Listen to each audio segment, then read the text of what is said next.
Welcome to వినోద విజ్ఞానం. ఈరోజు కథ ఎదురు తిరిగింది.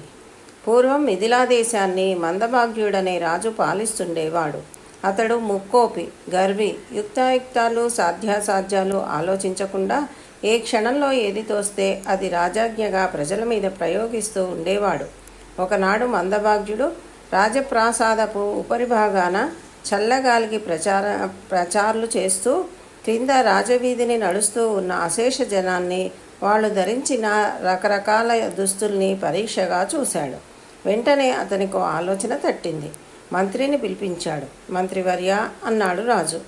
ఏమి సెలవు మహారాజా అన్నాడు మంత్రి. అటు రాజవీధి వైపు చూడు.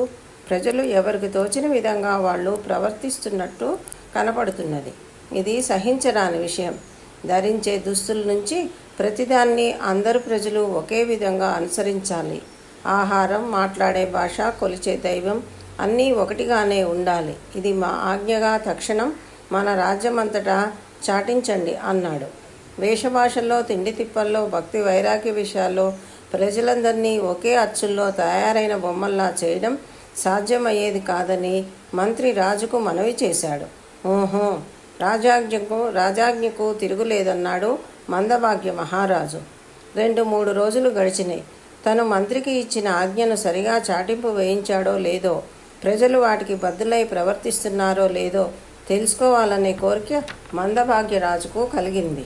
తన పాలనలోని ప్రతి ఒక్కరూ ఆహార విహారాల నుంచి ప్రతి విషయంలోనూ ఒకే పద్ధతిని, సాంప్రదాయాన్ని అలవర్చుకుని అలా ప్రవర్తించిన నాడు ప్రపంచంలో తన పాలనకు ఒక విశిష్టమైన స్థానం ఆచంద్రార్కంగా ఉండిపోగలదని అతడికి ఎంతో నమ్మిక కలిగింది. ఒకనాటి ఉదయం మందభాగ్యుడు ఉద్యానవనానికి వెళ్ళాడు. అక్కడ అతనికి కనిపించిన దృశ్యం అతడి మనస్సును కలతపరిచింది. దాసదాసీలంతా ఒకే రకమైన దుస్తుల్లో ఉన్నారు. ఎవడు పురుషుడో ఎవరు స్త్రీయో కూడా తెలుసుకోవడం అసంభవమైపోయింది రాజుకు. అక్కడి నుంచి రాణివాసానికి వెళ్ళాడు. అక్కడ ఇదే పరిస్థితి. ఎవరు రాణులో ఎవరు దాసీలో గుర్తుపట్టడం సాధ్యం కాలేదు. అందరూ ఒకే రకంగా దుస్తులు అలంకరణ చేసుకుని ఉన్నారు. మందభాగ్యుడికి మతిపోయినట్టు అనిపించింది. మంత్రి మీద ఎక్కడలేని ఆగ్రహం కలిగింది. సరాసరి దర్బారుకు వెళ్ళాడు. అక్కడ అదే పరిస్థితి. మంత్రి ఎవరో, సేనానాయకుడెవడో, సేవకుడెవడో తెలుసుకోవడం కష్టమైంది. అందరిది ఒకే రకమైన వస్త్రధారణ. మంత్రి అని గాండ్రించాడు రాజు. మంత్రి అని తిరిగి గాండ్రించాడు మంత్రి. నేనా మంత్రిని, దుర్మార్గుడా అన్నాడు రాజు తీవ్రంగా. మంత్రి అదే మాటను అంత తీవ్రంగా చిలకలా ఒప్పచెప్పాడు.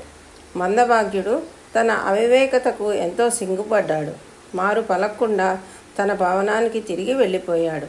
మరునాడు ఎవరికి ఇష్టమైన వస్త్రధారణ వారు అనుసరించవచ్చని, ఇష్టమైన దేవుణ్ణి కొలుచుకోవచ్చని రాజాజ్ఞగా చాటింపు జరిగింది.